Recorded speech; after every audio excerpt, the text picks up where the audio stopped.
وہ عید کا ایک خوبصورت خوشوں بھرا دن تھا اور سپہر کا وقت تھا۔ دن بھر کا تھکا ہارا سورج دبے قدموں اپنی اختتامی منزل کی جانب رواں دواں تھا جب ہم کراچی کے علاقے سہراب گوٹھ کے قریب واقع ایدھی اولڈ ہاؤس میں داخل ہوئے۔ ذرا ہی آگے بڑھے تھے کہ ایک بہت ہی غمگین اور پرسوز خوبصورت سی آواز میں احمد فراز کی ایک دلگداز غزل کے اشعار نے اپنی جانب متوجہ کر لیا۔ رنجشی سہی دل ہی دکھانے کے لیے آ پھر سے مجھے چھوڑ جانے کے لیے اب تک دل خاموش فہم کو تجھ سے ہیں امیدیں، یہ آخری شمعیں بھی بجھانے کے لیے آواز کے سحر نے ماحول کو سوگوار کر دیا تھا۔ دیکھا تو سامنے ایک بزرگ دنیا جہان سے بے خبر اپنے آپ میں مگن نغمہ سرا تھے۔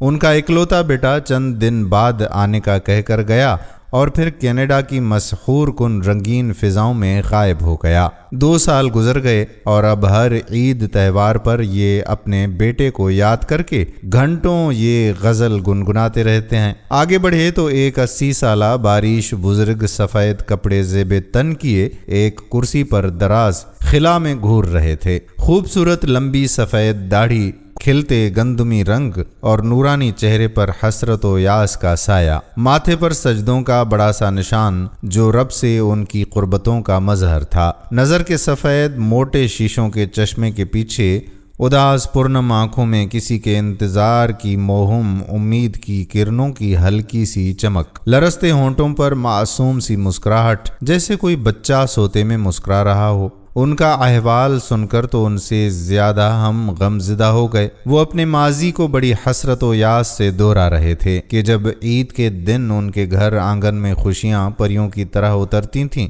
پوتے پوتیوں کے قہقہے، بڑوں کی ہنسی مذاق کی بلند آوازیں زندگی کا حسن دوبالا کرتی تھیں۔ وہ اور ان کی شریک سفر اپنے بچوں اور بچوں کے بچوں کو دیکھ دیکھ کر جیتے تھے۔ انہوں نے اپنے بچوں کو کراچی کی بہترین درس گاہوں میں تعلیم دلوائی۔ اللہ نے 2 ہی بیٹے دیے تھے۔ اعلیٰ تعلیم کے بعد دونوں کی امیر کبیر گھرانوں میں شادیاں کیں۔ ایک بیٹا ہر سال آنے کا وعدہ کر کے اپنے بچوں کے ساتھ امریکہ چلا گیا اور پھر ماں کے انتقال پر بھی نہ آیا۔ دوسرا بیٹا ایک اعلیٰ حکومتی عہدے پر فائز ہے۔ مزید ترقی پا کر اسلام آباد ٹرانسفر ہوا تو بیگم صاحبہ نے سسر کو ساتھ لے جانے سے انکار کر دیا۔ اس کا کہنا تھا کہ فرنیچر سمیت کوئی پرانی چیز اسلام آباد کے نئے بنگلے میں نہیں جائے گی، خواہ وہ تمہارے باپ ہی کیوں نہ ہو۔ پھر رشتہ داروں سے بھی تعلقات ایسے نہ تھے کہ بوڑھے باپ کو وہاں چھوڑا جاتا، لہٰذا بیوی کے قدموں میں جنت کے متلاشی سعادت مند شوہر نے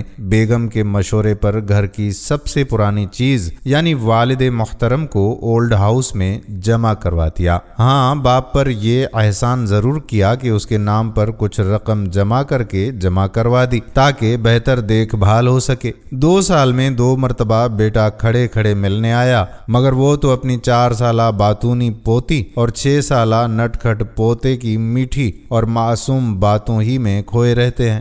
اب شاید ان کی باقی زندگی ان یادوں ہی کے سہارے گزرے اور یہیں سے سفر آخرت پر روانہ ہو جائیں، لیکن انہیں یقین ہے کہ ان کا بیٹا جلد ان کے پاس آئے گا۔ بقول شاعر، میرے مزار پر آ کے دیے جلائے گا، وہ میرے بعد میری زندگی میں آئے گا۔ ایک اور بزرگ کو دیکھا۔ اہلیہ کے انتقال کے بعد اکلوتا بیٹا انہیں اپنے ساتھ امریکہ لے گیا، لیکن وہاں جاتے ہی اس نے بیوی کے مشورے پر انہیں اولڈ ہاؤس میں جمع کروا دیا تاکہ ابو کا دل بھی بہلتا رہے اور بقول اس کی بیوی کے کہ پرائیویسی میں بھی دخل اندازی نہ ہو۔ اپنی دردناک کہانی سناتے ہوئے انہوں نے بتایا کہ 6 ماہ بعد ایک اتوار جب بیٹا ملنے آیا تو میں نے اپنی ٹوپی اس کے قدموں پر رکھ دی اور اس سے اپنی زندگی بھر کی خدمت کی بھیک مانگتے ہوئے التجا کی کہ مجھے پاکستان واپس بھیج دے تاکہ اپنے وطن کی مٹی میں دفن ہو سکوں۔ میرے بہتے آنسوں کی گرمی نے شاید اس کے دل میں میری محبت کی راکھ میں چھپی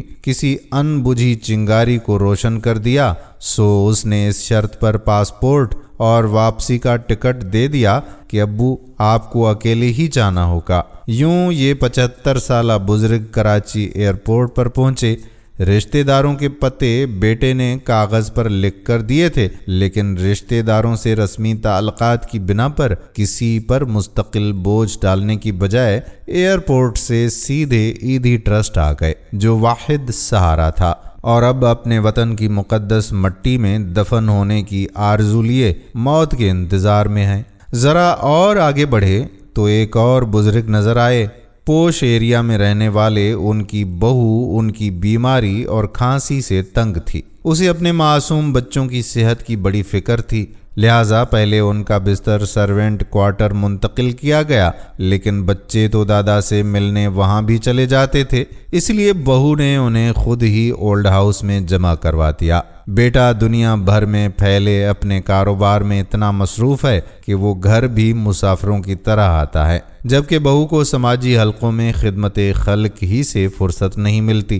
بڑے ہوٹلز میں فیشن شوز سے کیٹ واکس تک سب اسی کی ذمہ داری ہے۔ ذرا آگے کرسی پر بیٹھے جھریوں بھرے چہرے والے ایک باروب بزرگ کی اداس نگاہیں بڑی دیر سے ہمارا پیچھا کر رہی تھیں۔ ان کے پاس پہنچے اور چھوٹا سا عید گفٹ پیک ان کے حوالے کیا تو مسکراتے ہوئے گویا ہوئے، شکریہ، یہ دن بھی دیکھنے تھے۔ ایک زمانہ تھا کہ ہم خوشی کے تہواروں میں خود اسپتالوں میں گفٹس بانٹا کرتے تھے۔ بزرگوار کی ڈبڈبائی آنکھوں نے بہت کچھ کہہ دیا، لیکن ہم ان کی زبانی کچھ سننا چاہتے تھے۔ جناب یہاں تک کیسے پہنچے؟ سوال نے دل کے تاروں کو چھیڑا تو تڑپ اٹھے اور اپنی رعبدار آواز میں گویا ہوئے، میاں اللہ کا شکر ہے کہ مجھے بیٹا یا کوئی اور نہیں لایا، بلکہ میں خود بیٹے کے گھر کی جیل توڑ کر اس گوشۂ عافیت میں آیا ہوں۔ آؤ اپنی داستان تم کو سناؤں تاکہ دوسروں کو عبرت ہو۔ میری بیوی پرائیویٹ اسکول میں ٹیچر اور میں ایک کمپنی میں ملازم تھا۔ اللہ تعالیٰ نے 3 بیٹے اور 1 بیٹی عنایت فرمائی۔ زندگی بڑی پرسکون گزر رہی تھی، ہر طرف خوشیاں ہی خوشیاں تھیں۔ بیٹوں کو اعلیٰ تعلیم کے لیے امریکہ بھیجا، 2 لوٹ کر نہیں آئے اور شہریت کے چکر میں وہاں شادیاں کر لیں۔ 1 پڑھ کر واپس آیا اور کسٹم میں لگ گیا۔ اللہ نے ترقی دی، دولت، عزت، شہرت ملی تو رشتوں کی پہچان ختم ہو گئی۔ بیٹی کی شادی کر دی تھی، وہ بیاہ کر کینیڈا چلی گئی۔ بیٹے نے جلد ڈیفینس میں عالی شان بنگلہ خرید لیا اور ہم اپنا پرانا گھر بماز سامان اونے پونے بیچ کر پیسے بیٹے کے حوالے کر کے محل نما بنگلے میں شفٹ ہو گئے۔ اتنی کم مدت میں یہ شان و شوکت دیکھ کر حیران ہوتے تھے۔ سو ایک دن ہم دونوں نے ڈرتے ڈرتے سوال ہی کر لیا کہ بیٹے تم لاکھ بڑے افسر سہی، لیکن دولت کی یہ ریل پیل تنخواہ میں سے تو ممکن نہیں۔ سوال سن کر یوں لگا جیسے صاحبزادے نے نیم کے پتے چبا لیے ہوں۔ بڑے سرد لہجے میں مختصر سا جواب ملا، ابا آم کھاؤ، پیڑ گننے کی ضرورت نہیں۔ پھر جلدی ہی مغرب زدہ گھرانے کی ایک فیشن زدہ لڑکی سے پسند کی شادی کر لی۔ اب ماں کا برقع، باپ کا شلوار کرتا اور سر پر ٹوپی معیوب سمجھی جانے لگی۔ بہو جدید تہذیب اور روشن خیالی پر اٹھتے بیٹھتے لیکچر دینے لگی۔ چنانچہ وسیع گھر میں محدود زندگی گزارنے میں عافیت سمجھی۔ جمع شدہ پونجی بچوں پر خرچ کر چکے تھے۔ تمہیں پتہ ہے کہ پرائیویٹ اداروں میں پینشن نہیں ہوتی، لہٰذا بیٹے کے گھر 2 وقت کی روٹی کھانا مجبوری تھی۔ اللہ نے بہو تو اچھی نہ دی، لیکن دونوں پوتیاں چھپ چھپا کر دادا دادی کا خیال رکھتیں۔ پھر وہ بھی شادی ہو کر باہر چلی گئیں۔ پوتیوں کے جدا ہونے کے بعد بیٹے اور بہو کی بے رخی ہتک آمیز رویے نے حساس ماں کی ذہنی بیماری میں مزید اضافہ کر دیا، اور ایک دن جب بہو بیٹے یورپ کے دورے پر تھے، ہماری رفیق حیات ہمیں اکیلا چھوڑ کر اپنے رب کے پاس چلی گئیں۔ بچوں کو اطلاع دی، لیکن سب بہت مصروف تھے، چنانچہ چند رشتہ داروں اور ملازمین کے ساتھ مل کر اسے اللہ کے سپرد کر دیا۔ میاں شریک حیات کی قدر تب ہوتی ہے جب وہ چھوڑ کر کہیں دور چلی جاتی ہے۔ بڑے صاحب اپنے بہتے اشکوں کو رومال میں جذب کرنے کے بعد پھر سے گویا ہوئے، کہنے لگے کہ میں جب بہت پریشان اور دل گرفتہ ہو کر بستر پر پڑ جاتا تو وہ پیار سے سر پر انگلیاں پھیرتی اور کہتی، خان صاحب آپ کیوں پریشان ہوتے ہیں، آپ کے ساتھ میں ہوں نا۔ کچھ توقف کے بعد پھر گویا ہوئے، گھر میں مخلوط پارٹیز اور فنکشنز آئے دن کا معمول تھے۔ وہ ایسی ہی ایک غمگین اور افسردہ شام تھی۔ بیٹے کی چند خواتین دوست ڈرائنگ روم میں موجود تھیں۔ اس نے ملازم کو بلانے کے لیے گھنٹی بجائی۔ اتفاقاً کوئی موجود نہ تھا۔ وہ بار بار گھنٹی بجاتا رہا۔ آخر کو میں باپ تھا، یہ سوچ کر جلدی سے اندر چلا گیا کہ نہ جانے کس چیز کی ضرورت ہو۔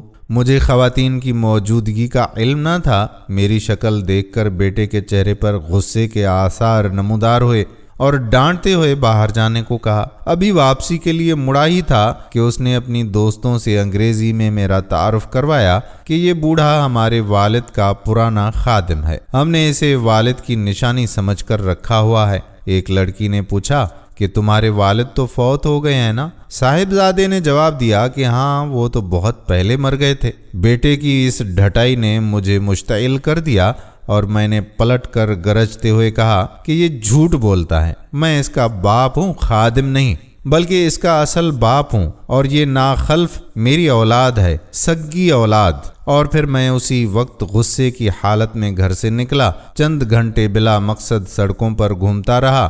شام رات کے اندھیروں میں تبدیل ہو چکی تھی۔ بے منزل مسافر کی طرح کہیں رات بسر کرنے کی فکر میں تھا کہ اچانک ایک ایمبولنس نہایت آہستگی سے میرے پاس سے گزری۔ میں نے بے اختیار اسے رکنے کا اشارہ کیا اور پھر ڈرائیور کی مہربانی سے اس گوشہ عافیت میں آ گیا جہاں عبدالستار ایدھی صاحب نے ہمارے لیے گھر سے زیادہ آرام مہیا کیا ہوا ہے۔ سوال کیا کہ کیا آپ کے بچوں نے آپ سے کوئی رابطہ کیا؟ جواب دیا کہ وہ کیوں کریں گے، ان کے لیے تو خس کم جہاں پاک والا معاملہ ہوا۔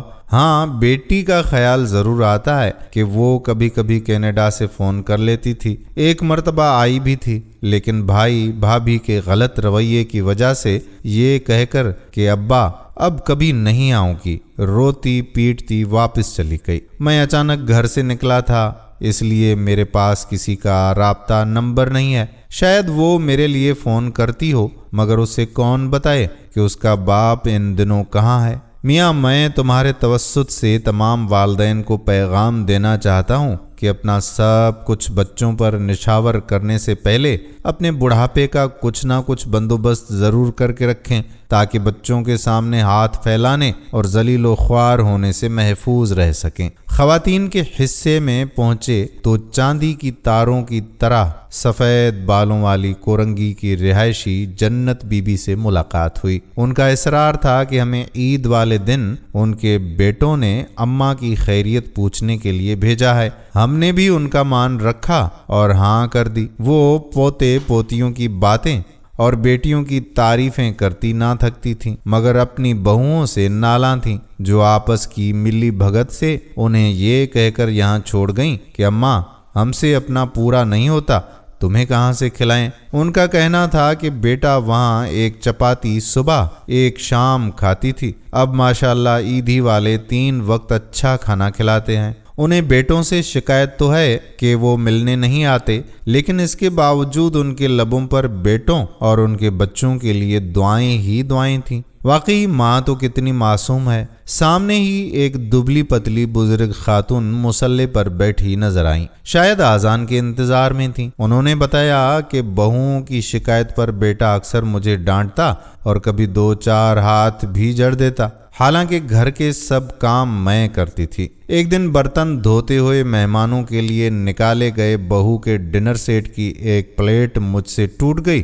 بہو بہت ناراض ہوئی۔ میں نے اس سے ہاتھ جوڑ کر التجا کی کہ بیٹے کو نہ بتائے، لیکن وہ بہو تھی، بیٹی نہیں۔ شام کو بیٹا آفس سے آیا تھا کہ بہو نے ایک پلیٹ کو کئی پلیٹوں کے ٹوٹنے تک بڑھا کر رونا شروع کر دیا۔ دوسری بہو بھی کمرے میں آ گئی اور اس نے بھی لقمے دینے شروع کر دیے۔ بیٹا ویسے ہی تھک کر آیا ہوا تھا۔ بیوی کی آنکھوں میں آنسو برداشت نہ ہو سکے، اٹھا اور غصے میں میری پٹائی کر دی۔ میں رات بھر چارپائی پر پڑی اپنے مرے ہوئے شوہر اور گزری زندگی کو یاد کرتی رہی۔ اسی اثنا میں آنکھ لگ گئی تو دیکھا کہ مجھے میرے شوہر ایدھی ٹرسٹ کا راستہ بتاتے ہوئے کہہ رہے ہیں کہ اللہ کی بندی، وہاں چلی جا۔ میں نے اکیلے کبھی گھر سے باہر قدم نہ رکھا تھا، لیکن اس دن اللہ نے مجھے ہمت دی۔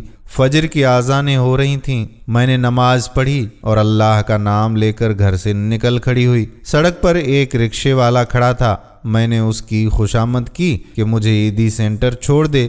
اسے ترس آ گیا اور میں یہاں آ گئی۔ اللہ کا بڑا کرم ہے، یہاں بہت آرام اور سکون سے ہوں۔ شوہر کو مر کر بھی میرا خیال تھا۔ انہوں نے مزید بتایا کہ ایک دن دونوں بیٹے مجھے لینے آئے، مگر میں نے ان کے ساتھ جانے سے انکار کرتے ہوئے کہا کہ میں نے زندگی بھر تمہارے باپ کا حکم مانا ہے، اب ان کے حکم کو کیسے ٹال سکتی ہوں۔ مسجد سے اللہ اکبر کی صدائیں بلند ہو رہی تھیں اور اب مجھ میں بھی مزید دل خراش کہانیاں سننے کی ہمت بھی نہیں رہی تھی، لہٰذا اپنے آنسوں کو رومال میں جذب کرتے ہوئے واپس ہو لیے۔ آج پاکستان میں ہزاروں کی تعداد میں ضعیف والدین نہایت قسم پرسی کی حالت میں اپنی عمر کا آخری حصہ اپنے جوان اولاد کے مضبوط بازوں کے سہارے کے بغیر محتاج خانوں اور خیراتی اداروں میں گزارنے پر مجبور ہیں، جبکہ ان کی اولاد خوشحال زندگی گزار رہی ہے۔ اس کے علاوہ بھی والدین کی بے توقیری اور بے عزتی کے بہت سے واقعات آئے دن ہماری نظروں سے گزرتے رہتے ہیں۔ اللہ تعالیٰ نے انسان کو اشرف المخلوقات بنایا اور رشتوں کی اہمیت اور افادیت کو اولین ترجیح دی۔ ماں باپ کے رشتے کو دنیا کا سب سے مقدم اور مکرم رشتہ قرار دیتے ہوئے اسے نعمتیں گراں قدر قرار دیا۔ دنیا کے تمام مذاہب نے والدین کی تعظیم و تکریم اور ان کی خدمت و اطاعت کی تلقین کی ہے۔ توریت میں تحریر ہے کہ تو اپنے ماں باپ کو عزت دے تاکہ رب کریم کی جانب سے دی گئی تیری عمر تیرا خدا دراز کرے۔ انجیل مقدس میں یہ الفاظ تحریر ہیں کہ اپنے ماں باپ کی عزت کرو اور جو ماں باپ پر لعن کرے جان سے مارا جائے۔ جدید تہذیب کے علم بردار مغرب کے مادہ پرست تعفن زدہ معاشرے نے والدین کی اہمیت و افادیت کو ختم کر کے خاندانی نظام کو تباہ و برباد کر دیا ہے۔ آج والدین کی محبت کو مدرز ڈے اور فادرز ڈے تک محدود کر کے سال میں ایک مرتبہ پوسٹ کارڈ یا زیادہ سے زیادہ اولڈ ہاؤسز میں ایک مختصر سی ملاقات ان کی عمر بھر کی خدمات کا نہایت آسان نعم البدل قرار پایا۔ اور پھر مغرب ہی پر کیا موقوف، ان کی اندھی تقلید نے ہمیں بھی تو انہی راہوں کا مسافر کر دیا ہے۔ اسلام میں والدین کے بارے میں چند اہم احکامات سنیے۔ رب کی اطاعت کے بعد والدین کی اطاعت حکم الہی ہے۔ اللہ تعالیٰ نے قرآن کریم میں جگہ جگہ اپنے ساتھ والدین کا ذکر فرمایا ہے۔ والدین اللہ کے بعد اولاد کے سب سے بڑے محسن ہیں، جن کے حقوق ہر چیز پر مقدم ہیں۔ والدین کی خوشنودی اللہ کی خوشنودی اور والدین کی ناراضگی اللہ کی ناراضگی ہے۔ والدین کو کبھی اف تک نہ کہو، ان کے سامنے ہمیشہ انکساری کے ساتھ جھکے رہو۔ والدین مالک و آقا کی طرح ہیں، جبکہ اولاد غلام اور کنیز کی طرح۔ ان کے ساتھ ویسا ہی سلوک کرو جیسا ایک وفادار غلام اپنے آقا کے ساتھ کرتا ہے۔ والدین کے ساتھ ہمیشہ ادب و احترام کو ملحوظ رکھتے ہوئے پیار سے اور آہستہ لہجے میں بات کرو۔ والدین سے اونچی آواز میں گفتگو دوزخ کی آگ کا ایندھن بنا دے گی۔ والدین تمہاری جنت بھی ہیں اور دوزخ بھی، ان کی اطاعت و خدمت کر کے جنت میں جاؤ گے، جبکہ نافرمانی دوزخی بنا دے گی۔ ماں کے قدموں تلے جنت ہے اور باپ اس جنت کا دروازہ ہے۔ والدین کی خدمت دنیا کی سب سے بڑی سعادت، سب سے بڑی خوش نصیبی اور جہاد سے افضل ہے۔ والدین کو محبت بھری نظر سے دیکھنا حج و عمرے کے ثواب کے برابر ہے۔ والدین کی آواز پر لبیک کہنا نفلی عبادت سے افضل ہے۔ والدین کی دعا ہر حال میں قبولیت کے درجے پر فائز ہوتی ہے۔ والدین اللہ تعالیٰ کی گراں قدر نعمتیں ہیں، ان کے ساتھ حسن سلوک کرو، خواہ وہ غیر مسلم ہی کیوں نہ ہوں۔ اگر دنیا میں عزت و خوشحالی، رزق میں برکت و کشادگی اور آخرت میں جنت کے طلبگار ہو تو والدین کی خدمت کو اپنا شعار بنا لو۔ زندگی میں کبھی کسی کے محتاج نہیں رہو گے۔ تمہارا مال و دولت اور تمہاری کمائی سب پر تمہارے والدین کا مکمل حق اور اختیار ہے۔ والدین کی خدمت و فرما برداری کرو تمہاری اولاد تمہاری فرما برداری اور خدمت گزار ہوگی۔ والدین کی نافرمانی اور ایذا رسانی گناہ کبیرہ ہے، ایسا شخص دوزخ کی آگ کا ایندھن بنے گا۔ والدین کی دعائیں لینے کا کوئی موقع ہاتھ سے نہ جانے دو۔ والدین سے ہمیشہ پیار و محبت کی باتیں کرو تاکہ وہ خوش ہو کر دعائیں دیں۔ والدین کے ساتھ وقت گزارا کرو تاکہ ان کے تجربات سے تمہیں سیکھنے کا موقع ملے۔ والدین کی خدمت و راحت میں مال خرچ کرنے والا کبھی مفلس نہیں ہوگا۔ والدین کو ان کے ذوق اور پسند کے مطابق تحفے تحائف دیا کرو تاکہ وہ خوش ہو کر تمہیں دعاؤں کے تحفے دیں۔ والدین پر دل کھول کر خرچ کیا کرو، رب تمہیں تمہاری سوچ سے بڑھ کر دے گا۔ والدین کے لیے دعا کرتے رہا کرو، ان کی زندگی میں بھی اور ان کے مرنے کے بعد بھی۔ والدین کی بد دعا سے بچو، باپ کی بد دعا اولاد کے دین اور دنیا کو تباہ کر دیتی ہے۔ والدین کی اجازت اور خوشی کے بغیر دوسرے ملک ہجرت کرنا جائز نہیں۔ والدین کے دوست احباب عزیز رشتہ داروں کے ساتھ حسن سلوک کرو۔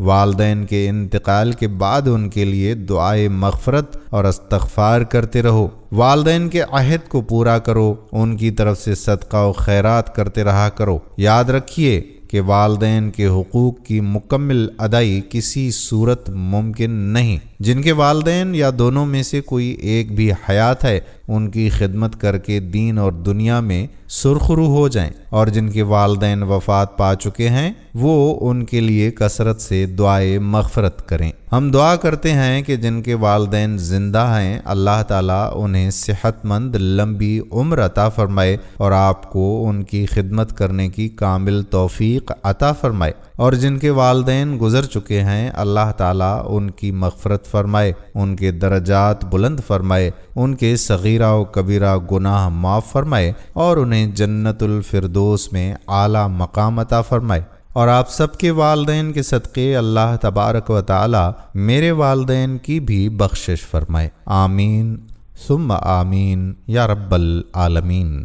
دوستو، امید کرتے ہیں کہ یہ ویڈیو آپ نے آخر تک دیکھی ہوگی اور کمنٹ سیکشن میں مکمل لکھ کر بتائیں گے کہ ہاں جی ہم نے مکمل ویڈیو دیکھی ہے یا کمپلیٹ دیکھی ہے۔ اگر پسند آئی ہو اور اپنے والدین سے آپ کی بھی محبت ہو تو دوسرے لوگوں کے دلوں میں والدین کی محبت کو جگانے کے لیے یہ ویڈیو ان کے ساتھ شیئر کر دیں۔ آخر میں آپ کو بتاتے چلیں کہ یہ محمود میاں نجمی صاحب کی تحریر تھی جو ویڈیو کی صورت میں آپ کے لیے پیش کی گئی۔ یہ تحریر روزنامہ جنگ میں بھی شائع ہو چکی ہے۔